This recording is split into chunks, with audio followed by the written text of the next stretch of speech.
Yeah, I want to use the picture just because it's done by the National Center for Fathering, and the picture is so much better than me just being pedantic and going to sit here and lecture about, how fatherlessness affects children. This is better, so we'll go with the picture. And this was well done. Fatherless epidemic in the Western world, and I guess it focuses on the American side, but this really applies to Canadians or the whole entire Western world, right? So. Definition: an epidemic is a negative phenomenon affecting many people in a community or an area. So they say 20 million infected, 20 million children in the US are living in fatherless homes. So what is the effect of a fatherless, on the children? What are the symptoms of fatherlessness? And it's a significant issue when you start to see the effect. Poverty, substance abuse, physical and emotional health, educational achievement, crime, sexual activity, and teen pregnancy. And that affects female children, and that one's important in my heart because my dad was a good dad. He's a good dad, and I think that's really affected my life. Affected having a father, being interested in my well-being.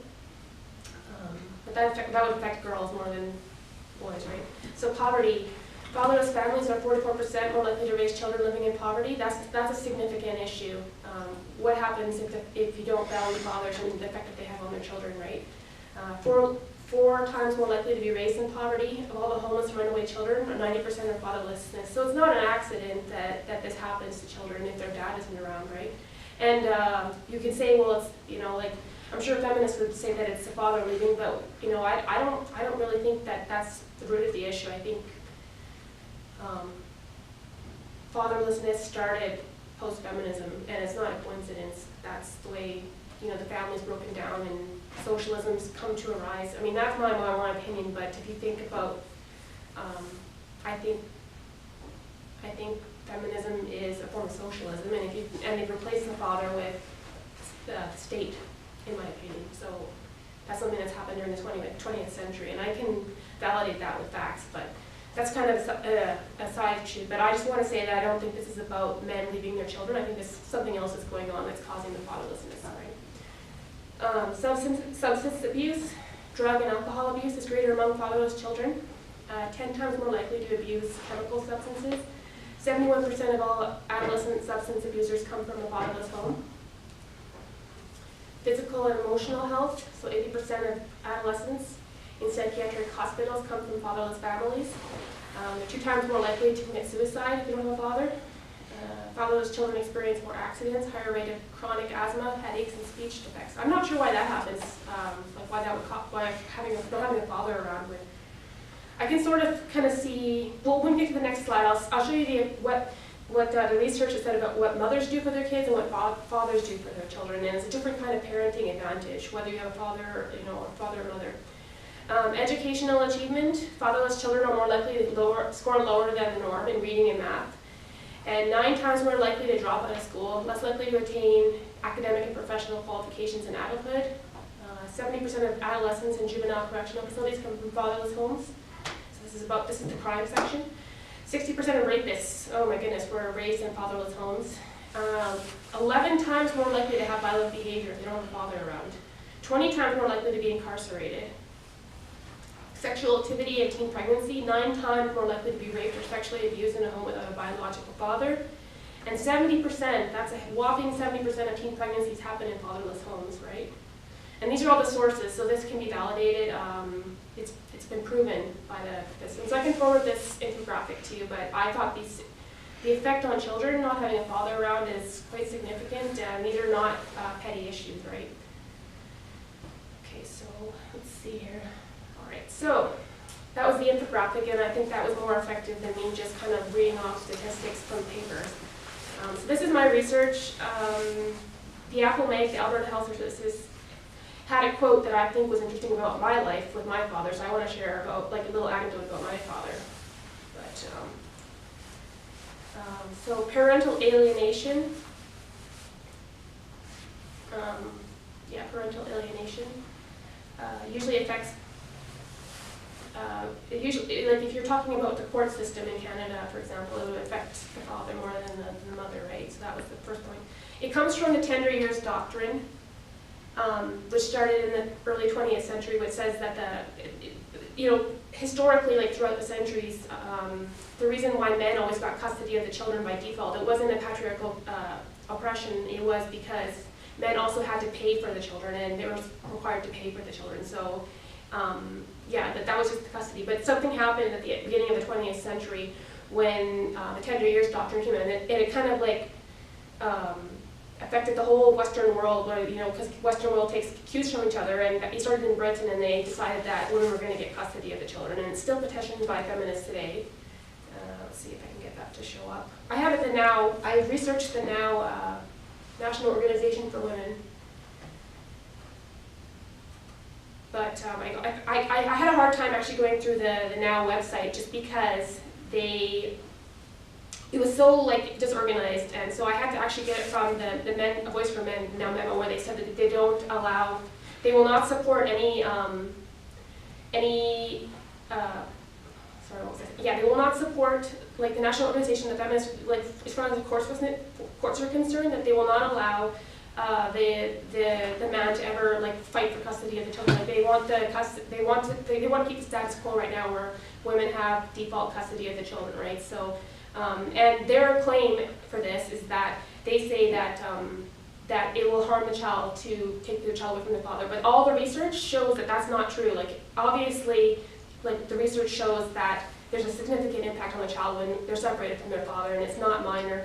And so everything that the Now and the feminists have said is completely inaccurate, and they don't have a leg to stand on as far as facts are concerned, but they have a lot of impact on the court, and I'll show you a fact later about that.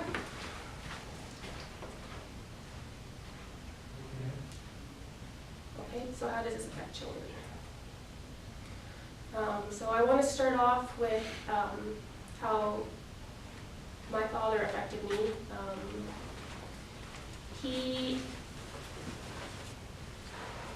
He has taught me to be strong, and I don't think that I would be able to work at Cafe if I didn't have him.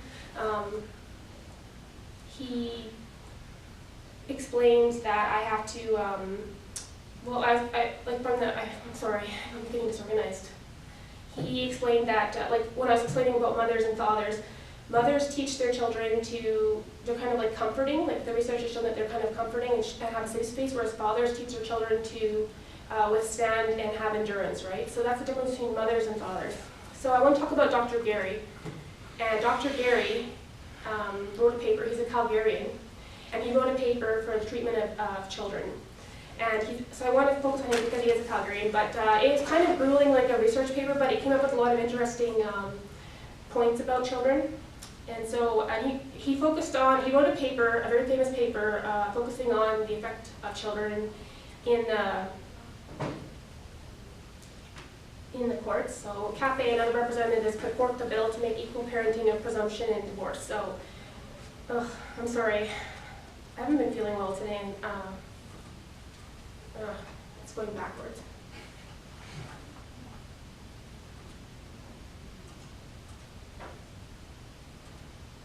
I see what's going on.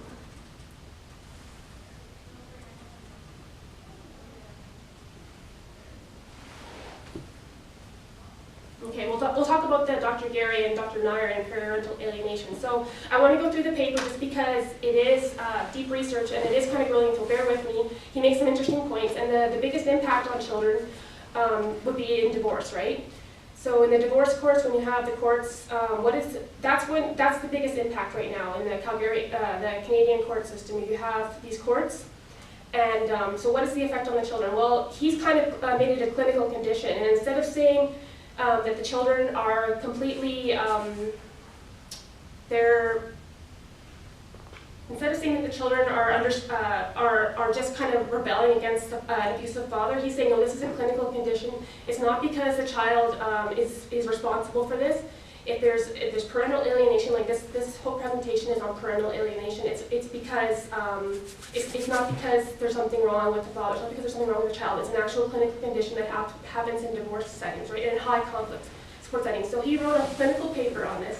He's a Calgarian, and that's why I want to focus on him. But I want to focus on the clinical diagnosis, and I think it's important, and that's why I brought it into the presentation, is because I think, like, actually taking a look at the clinical condition will kind of make it more something medical that we can deal with instead of just kind of brushing it aside and saying this is just random, right? So you have a Calgary psychologist who specializes in children and youth, especially with divorce. He wrote a paper called How the Courts Might Help with Alienation Reaction. So that's the clinical condition, is the alienation reaction.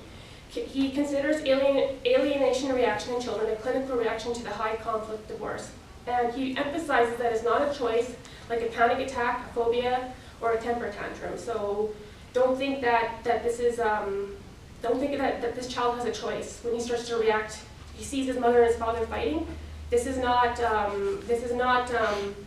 something that you can just say is the child's responsibility, or you can't have a lawyer. He doesn't like the idea of having a lawyer for the children either at that point, and he wants to treat it like a medical condition when these child have this reaction to the family conflict. It's extremely painful and difficult for the child to maintain loyalty and negotiate the conflict with both parents.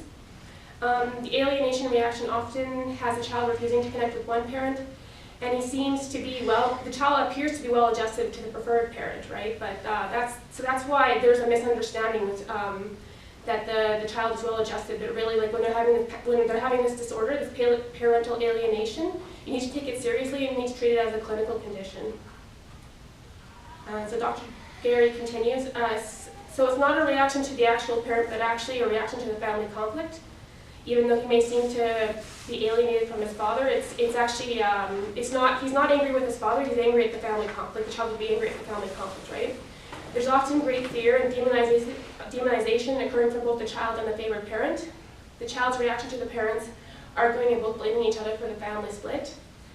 Often courts make erroneous assumptions about abuse and don't recognize clinical reaction in the child. And sometimes it gets worse when they want to hire a lawyer who will not recognize the clinical condition in the child. And if it's not going to be treated medically in the child, then that child's not going to recover from the trauma, right? And acting as if it is a choice in the child further burdens the lack of love, further burdens the child with the blame of lack of love or decency, when actually it's a love that makes the child act like that in the first place, right, and have a terrible reaction.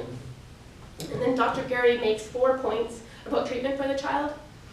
He realizes the conflict has to be solved between the two adults, and the child cannot solve the problems. That's point number 1, how you help the child. And the parents must both see and agree that the alienation reaction is very harmful and must be remedied. And the favored parent must need the help of the courts to realize it. So that means that you're going to have to enforce it with the mother. You're going to have to tell the mother, you have to stop this because the high conflict divorce and demanding that you are going to have sole custody is just going to harm your child with a clinical condition, right? Once both parents are committed to the treatment, blaming must stop.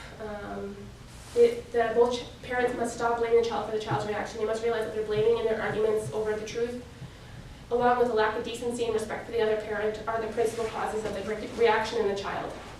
And the child must constantly get the message that the treatment and access are not a matter of choice, even though the child may argue strenuously for choice. So don't give the child a choice in parental alienation. The parents and the therapist must remember that the idea of experience of choice is the poison, so that's poisoning the child, right? And over-empowerment of the child in parental alienation reaction is actually part of the problem. So there's one more way. He has 3 suggestions towards the courts. So resistance of the favored parent is the hardest part of the treatment. So telling the mother you have to stop this conflict with the father and stop demanding that you have you're going to get custody when it's not helping the child with their clinical reaction, right? The judge needs to find ways not to convince the favored parent they're remedying the problem as best and wisest, but they can also make it so that the parent's interest, make it a point so that this is actually in the parent's interest to take care of the child. And the judge can manage the case and impose sanctions for resistance. So this is point number 1, how Dr. Gary says you should deal with this. Point number 2, judge can mandate treatment or professional monitoring, or both as the case may require. So he can mandate the therapy for the child or professional monitoring. And the judge can talk to the child or the children. So one way that the judge can help is talk directly with the child, and the judge lets the child know that this is not your problem or it's not your choice how you're going to deal with this. I'm going to take care of you. And neither is the solution. It's going to be school. It's like the school or the doctor, right? The child has to do it because the adult says so, and the child doesn't get a choice about going with the mother and not going with the father, right? Like he has to do what the judge says. So basically, the adults have to take responsibility for the child's reaction. Okay, and then I want to talk about Canadian Bill 560 to reduce which CAFE has introduced in fathering. They recognize the clinical condition of parental alienation in children, and they want to reduce that by challenging the court system as it is today, because right now it's very biased towards the mother, and they want to recognize that this is a medical condition that's affecting children's well-being. And so the Canadian Bill 560 was vehemently resisted by the feminist groups for what you can consider a very obvious reason. So it has no interest really for the children at all, if they don't even recognize that there's a parental alienation problem. And they don't recognize that it's an actual clinical problem, and it's causing all those issues that we saw in the infographic, right? So it's a terrible political problem, and I went through the research paper just to kind of, because I think it's a significant issue, and I thought that if I could just raise some awareness that this is happening in children, that maybe we could do something about it. So I'm just raising the issue, raising the awareness, and raising the point that this is actually a clinical condition in children, and they're affected by it, and it's really hurting them. Somebody has to take a stand. So this bill has not gone through, and like I said, CAFE and tried to put it through and make equal parenting, so both the father and the mother are going to have access to their children, and it was defeated mostly due to Canadian Bar Association's strong opposition on how Cabinet was then ordered to vote against the bill. So guess what, feminist lobby groups. Which was this under Harper or under Trudeau or who? Probably Trudeau, he's a feminist. Yeah, but do you know what the timing was of this bill being rejected? rejected? I'm sorry, I can look that up for you though, but it was a bill that, and this happens all the time, like there's been more bills, but this bill was significant recently, but I can look it up and get back to you with that. That'd be great, yeah. Yeah. But it's standing in the well-being of children, in my view. This is not going to help the kids, right? I want to talk about a Canadian issue called Robert Latimer. Nobody, as far as I'm concerned, nobody has ever brought this up before, that this is actually was caused by feminism. I remember when I was a teenager, and this happened when I was a teenager, this Robert Latimer case, and I told my dad, this isn't right, this isn't fair. This guy, he took his daughter's life because she was suffering horribly. So you have a man, a father, taking responsibility for his child, and it was just my morals, like my moral indignation, like, how could they put him in jail?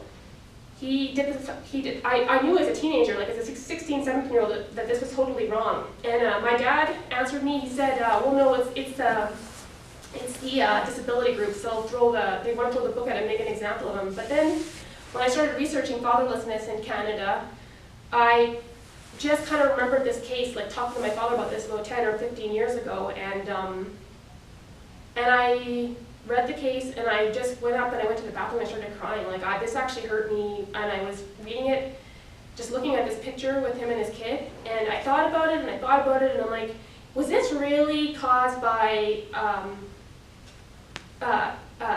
disability groups protesting? Because I've heard of women killing their children all the time, and it wasn't because their child was disabled or anything or suffering, it was because they had postpartum depression. And you never see such vindictive, like vehement persecution of a parent over something like this. But so why is it that this man, and I think he did this out of love for his child, why would they persecute him and put him in jail? He applied for parole. They said no. But women like they've killed their children, and it had nothing to do with the suffering of the child. It was just because they had postpartum depression or something. And why would they leave those women alone? And I thought this is I think it's about feminism. I think that this is a feminist lobby. They want to make an example of this man. How dare he take ownership of the child? You know, children belong to the women, and I just think it's wrong.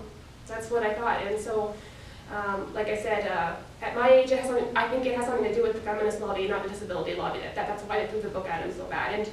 And I see this picture, and I saw his child, and I saw more pictures, and I was pretty shook up and sick about it when at my age, I had rethought about it since I was a teenager, and I just think it's wrong. Something happened, like I just want to bring attention to that. And like I said, the parole denial was so cruel, and if you read some of the research about this, like the way they came after him, I could feel it that something was wrong, and I just don't think this is about the disability lobby at all. So if you want to look up more information on discussing fact-based gender politics, my favorite channel by far on YouTube is Karen Strawn. She's a local, she's one of the most popular MRAs you'll ever find on the internet, and She happens to be local to us. She lives up in Edmonton, and I drove up to meet her one time, and she's part of the Honey Badger Brigade, Radio Brigade, and there's also Canadian Association for Equality. And yeah, you can get a hold of me anytime at cafe@md4equalitycanada.com.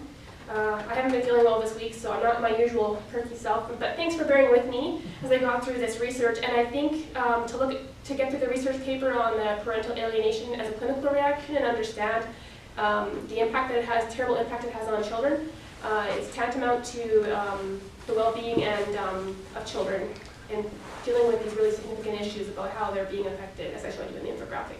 Thank you. Thank you.